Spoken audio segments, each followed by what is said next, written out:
Hello and welcome to this week's edition of the Green Wisdom Health Show. I'm Janet Lewis. And I'm Dr. Lewis. And we're here to bring you an exciting show today about hypoglycemia, symptoms of whether you have it. And for those of you that doesn't know what it is, Dr. Lewis is going to explain that and tell you some symptoms.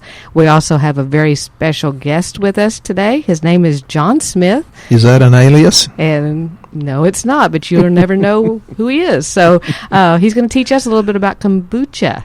And so, Dr. Lewis, would you like to take it and run and tell us about diabetes and kombucha? Well, yeah. There's many reasons to get our blood sugar under control. And if you'll notice, America's getting sicker and sicker all the time. We're gaining weight. We're actually the most obese nation on earth. I saw that on TV the other day. Janet, I've been in Europe a little bit. We've been to China for 10 days, and it's like, yeah, it really is true. Even in polluted China, they're obviously healthier than we are. One of the reasons I would like to talk about blood sugar is just because it's our diet, and people sometimes deny that. Well, you can't get well if you deny, what the problem is.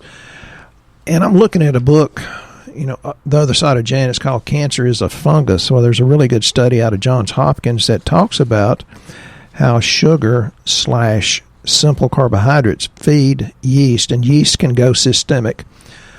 And they cause all kinds of problems. And I've gone through it personally, and I wish I'd have known then what I know now, because we could have gotten through it in much less than the 6 years that it took. But we're excited because there's a lot of there are a lot of things going on here, and we're beginning to use more and more probiotics that are very, very specifically targeted to different problems.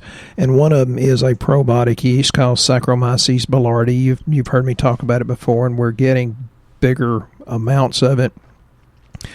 And I think that's real appropriate, because this morning John came by, and he's coming all the way from Elkhart, Texas, which is quite a little jaunt to Longview. Now you're giving away who he is, where he's from.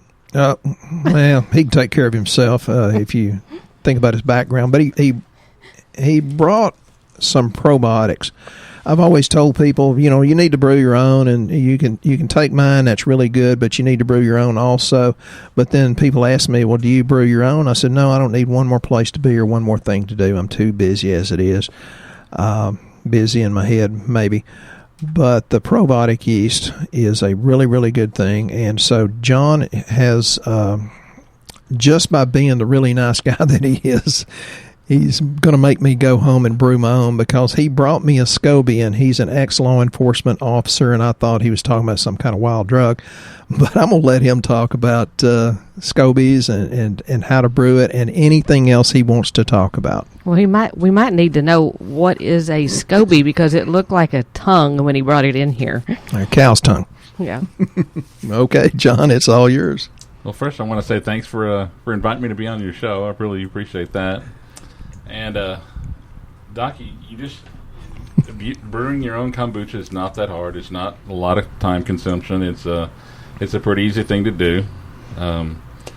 When Janet said about the SCOBY is actually the actual real name is the symbiotic culture of bacteria and yeast, and it's, I guess you'd say, where the magic happens in the tea that you're fermenting. That's where it all starts, and it's going to grow, and before you know it, you'll be doing this for a while. You'll have more than to do like I do and give to people who want to start doing it for themselves. So very good. So why did you start drinking this or making this? Did you have health issues that might have led to wanting to get better from it, or why did you start drinking it? Actually, I started drinking it just because I wanted to try to avoid some of the things that it works on. And I'm one of those people, I like to try different things, and I certainly like to, if I can do it myself, I much more trust that than I do some store-bought stuff. Exactly. So buying it in the store might not be the best the best way to achieve kombucha. I know everybody buys these drinks that have it in there, and maybe Dr. Lewis can explain a little bit about what makes it different when you're doing it, fermenting it at home versus buying it in a store. Yeah, I've got all kinds of opinions. Y'all know how that goes. But I I was a friend with a PhD in microbiology for many, many years before she passed on, and she taught me a lot. She was the one that was angry at me because I made 86 in her class without opening a book, and I said, well, you're a really tough teacher because I really should have made 96, but she taught me so much about microbiology. And the reason I tell people to brew their own rather than buy it from the store is because most of the time, or at least some of the time, when you buy it at the store, it's already dead. It's fermented in its own juices and died. We're on this SCOBY that John brought us.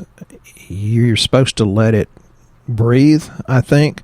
Yes. And some of the probiotics are not always what they claim to be. There's an ex-FDA special investigator that did work on probiotics, and he says, well, and other supplements, he says, 30-40% of the supplements are not what they say at all, and then most of the other ones really aren't the same efficacy or the amounts that they say in there. And then he went out to brew, he said, the best probiotic on the market, and his was only 4 species. Usually it's better to get a wider variety of different species in there. And now I'm big on the yeast thing because you can use a probiotic yeast to kill candida. And those books about candida were written 35 years ago, and they're still very relevant today. I went into one of our local health food stores, and Janet and I bought pretty much anything and everything they had there. And it said many probiotics. Well, some of those, if you put them on a microscope, they are not alive at all, and I've seen that on the microscope. That's why I'm very skeptical. I'm more like John. It's like, well, if I can do it myself and trust. And the bragging point on probiotics is how many billion CFUs, colony-forming units, that there really is. Only one product in this health food store said 1 billion. The rest of them said many. Well, it can't be very many because if it's 20 billion, you'd be bragging about it. And the one that said 1 billion was 1 billion Saccharomyces boulardii, where we always use 3 to 5 billion, except now we have one that's 9 billion or 45, depending on which scoop you use out of the powder. And this is a new thing. And I told Janet, I said, man, that's pretty expensive. And she says, yeah, but if you use 1 small scoop per day, it lasts for 10 months. And I said, oh, wow, that's pretty cheap if you put it out like that. And it is making huge changes. We've got some evidence that it's really working on autistic kids. It's helping people with IBS, ulcerative colitis, Crohn's, celiac, all that. So if you have the chronic diarrhea, it helps it heal and firm it up. If you have chronic constipation, it helps you go. And we're getting really, really good results with that. So I've got a friend with a microscope. I'm going to take some of this, the part of the SCOBY, I guess, and take it down and look at it under the microscope. And then we're going to experiment with seeing if we can throw the Saccharomyces boulardii in there and begin to brew it. And that's just the yeast part. Janet gave an ugly face when I said that. Well, I'm just wondering what that's going to be like, because that new Saccharomyces, it's in a powder, and it is really great for you. It really makes you feel good. But if it gets not room temperature, it turns into gummy-likeness. So you have to swallow it really fast. And I'm wondering if you put it in a fermentation deal, what would happen to it? It'll be an interesting test. It'd be interesting to see, but I've heard that you can actually eat the SCOBY. I've never tried it, but they say that you can eat it. It looks like a portobello mushroom, so I think I'm going to try a chunk of it. It tastes really good, though. What he brought to us was like it tasted like Dr. Lewis said it good, a ginger beer. Which, it's a good raspberry ginger that I like to make. So have you experimented with different recipes? Yes, I've used apples, any kind of berry like blackberries and elderberries, all kinds of stuff. You can just let your mind go wild with what you want to flavor it with. So when you're using the flavoring, is it actually real berries you're using? Yes, actually it is.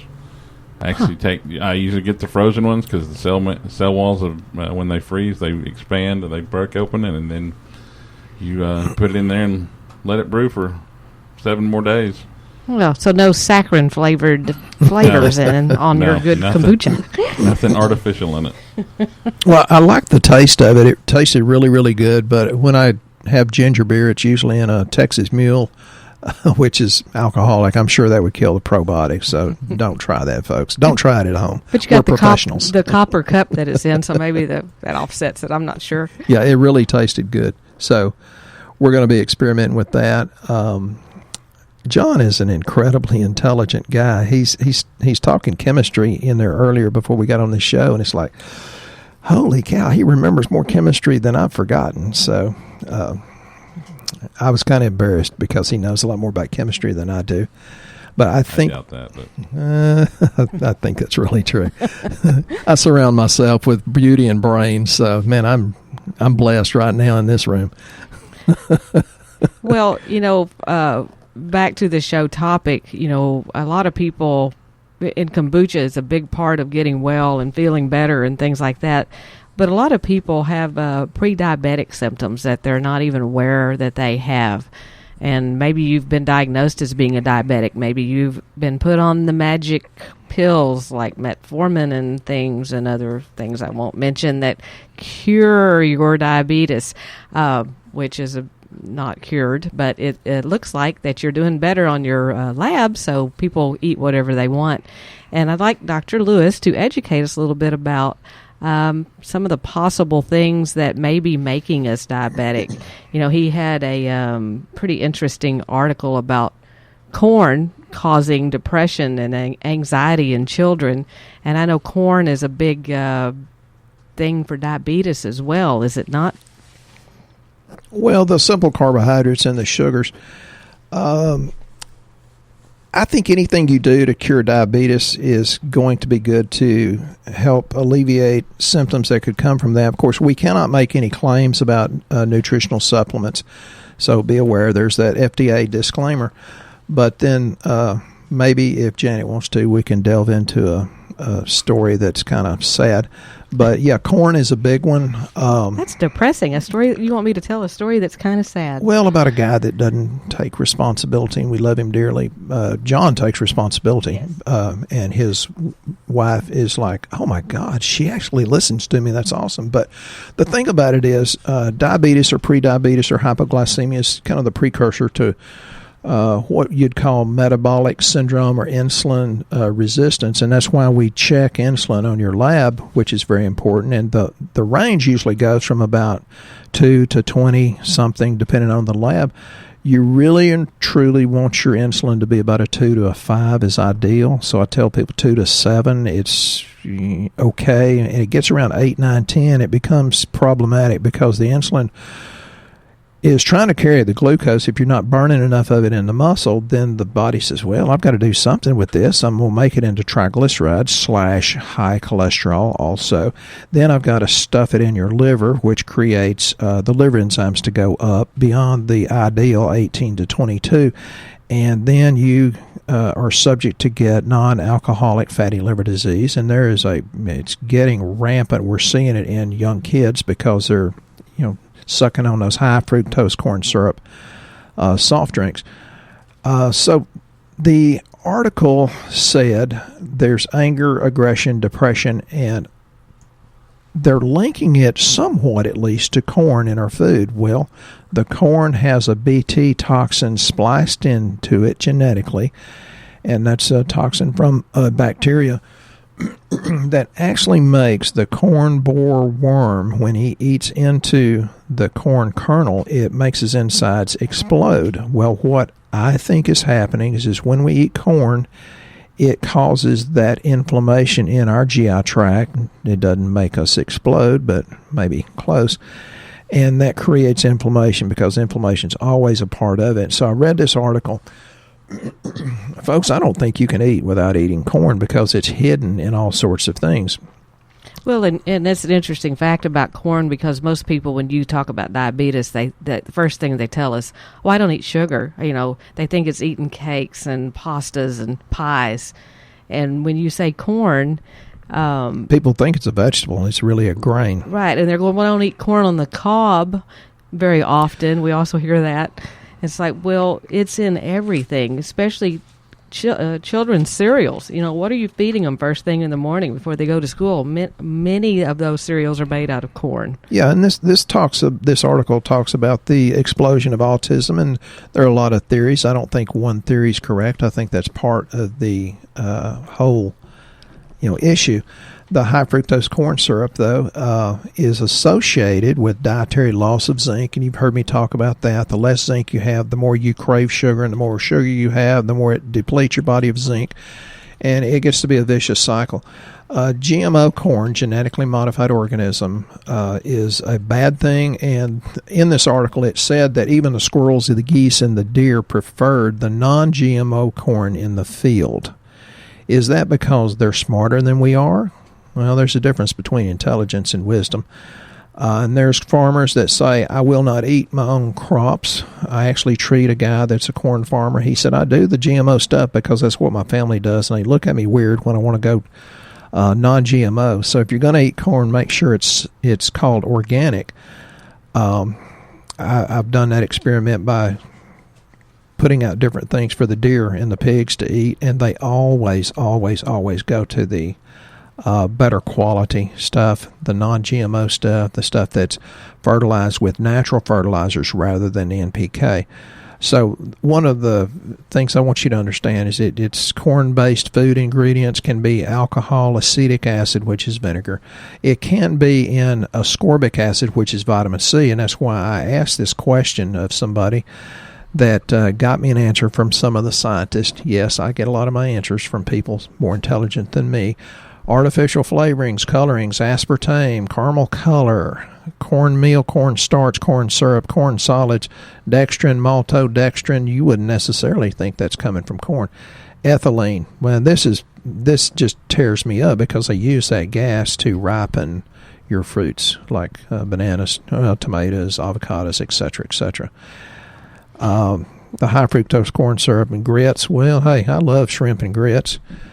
Some of them better than others. But you can't do too much of it. And if you're going to buy honey, for goodness sake, get it from your local person, because if you get it in the grocery store, it has an extremely high chance of it being cut with corn syrup and or rice syrup.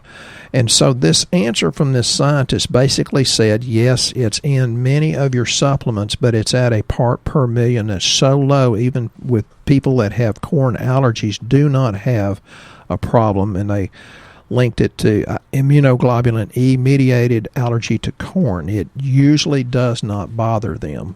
And so that's just a disclaimer. You do and can have corn products in everything you consume, even some of our products, which all of ours are the best of the best of the best. So, be careful about that. But if you're noticing that your children or grandchildren start getting aggressive, because the GMO corn and other GMOs actually kill the probiotics and mess with the microbiome in your GI tract. And that's why it was perfect that John came here today bringing me that SCOBY.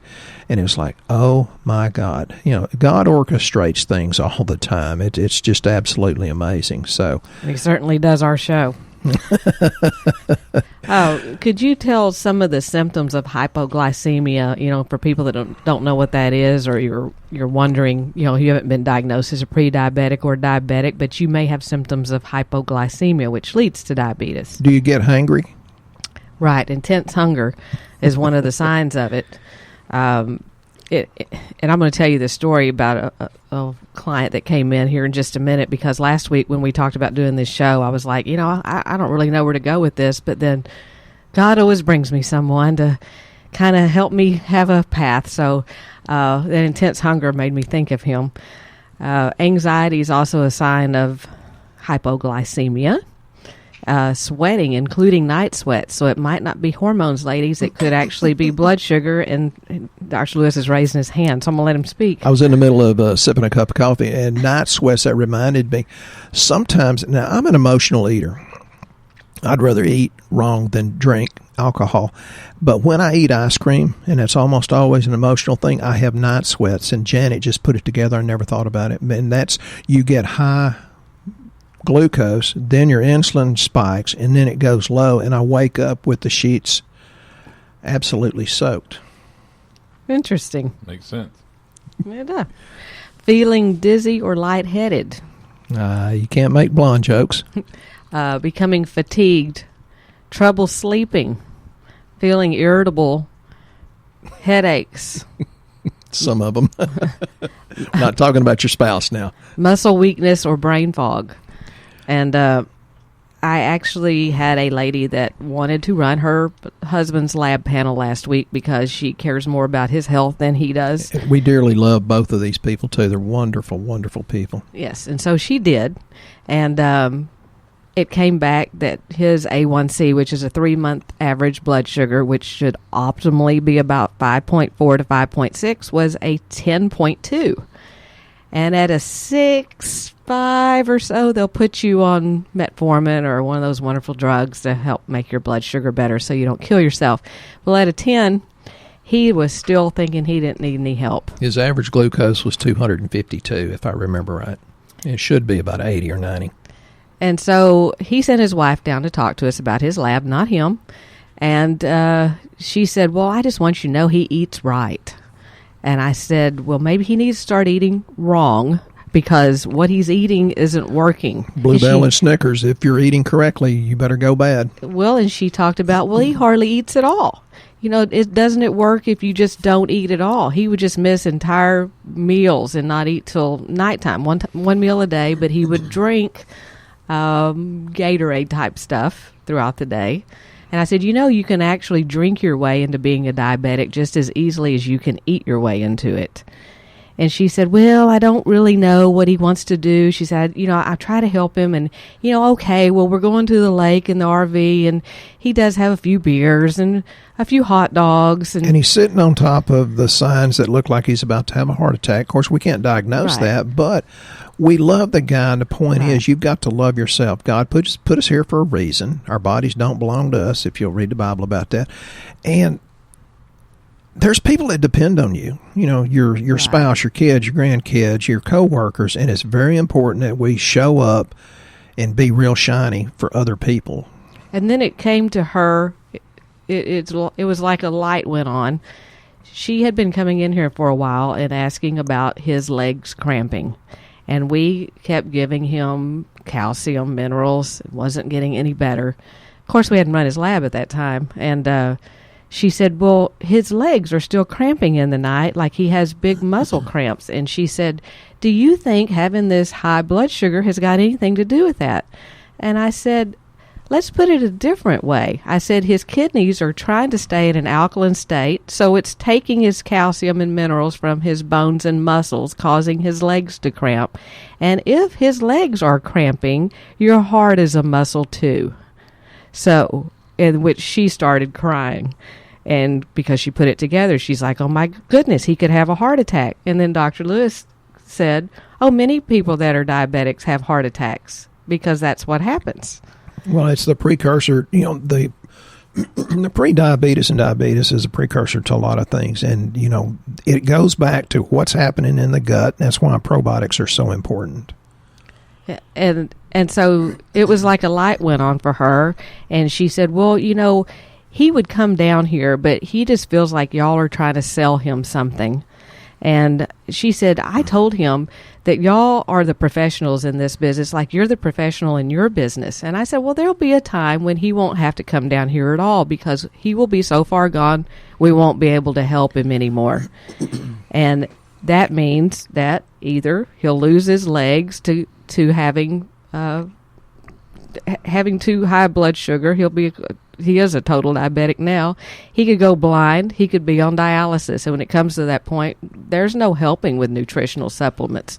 So we're telling you this story to get you to do something now before there's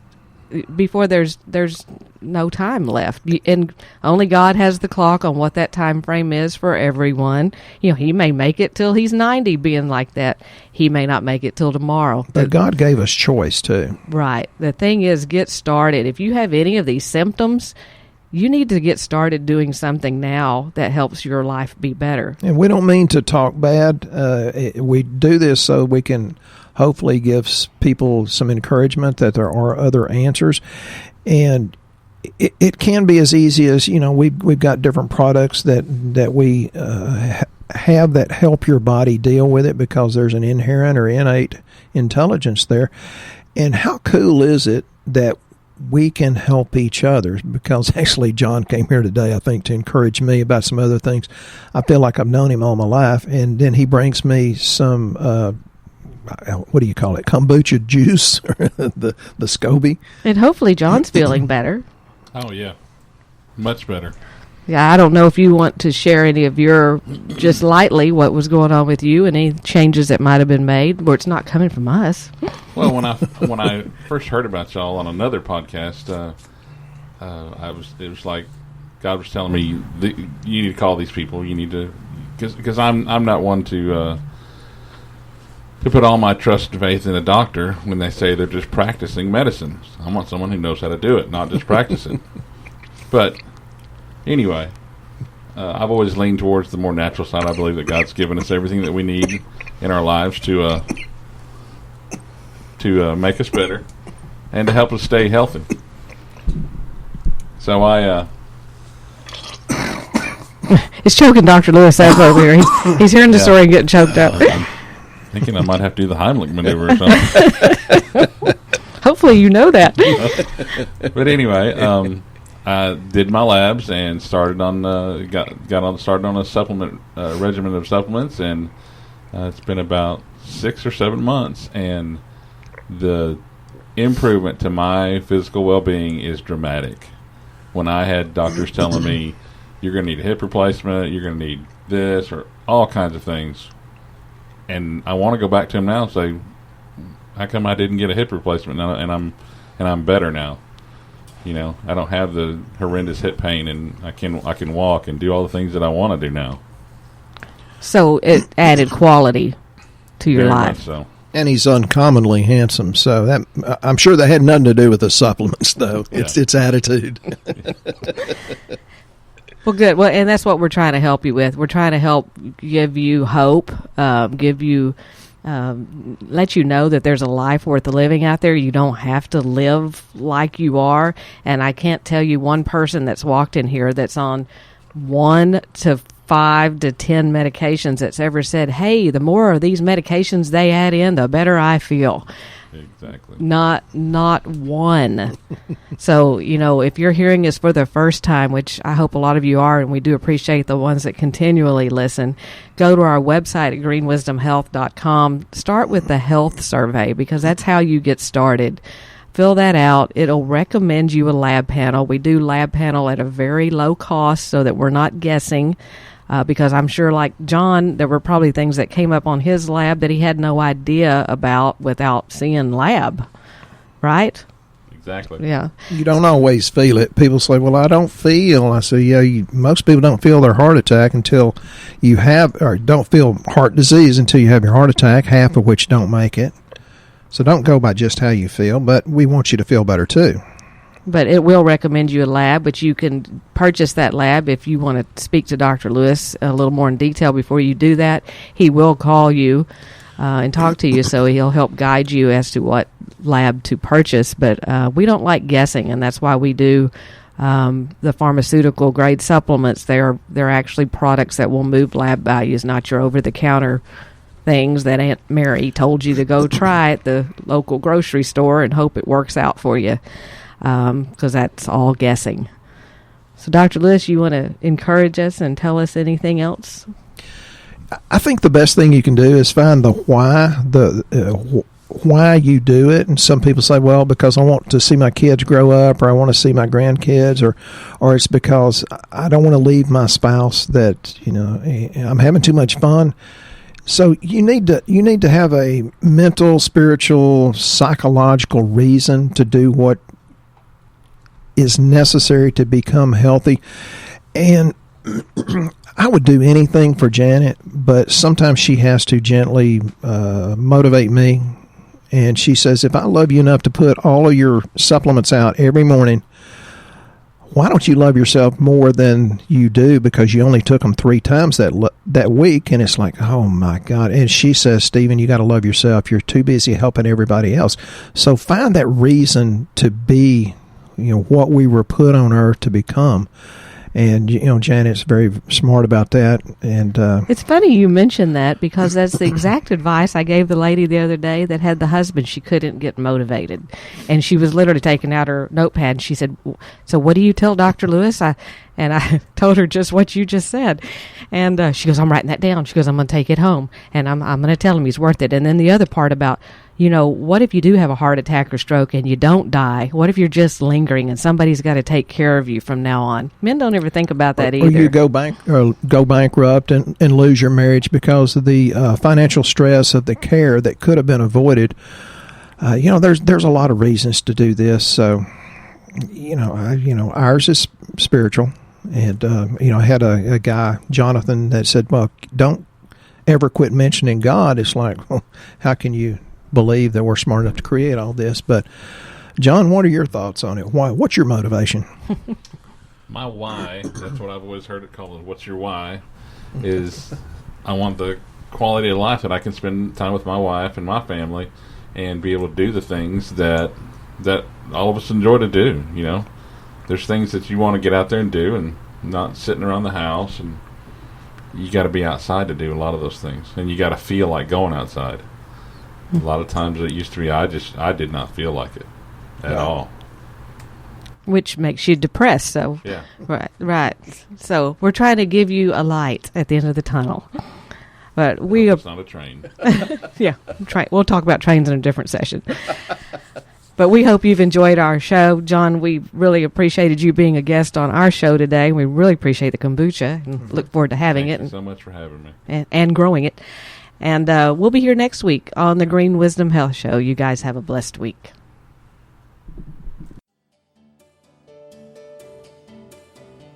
Once again, our show has come to an end, but your hope in your health is only beginning.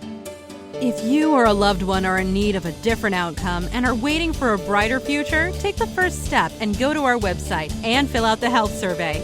Please don't keep us a secret. If you know someone that could benefit from this podcast, please share this show with your friends and family. You are only one step away from a life worth living.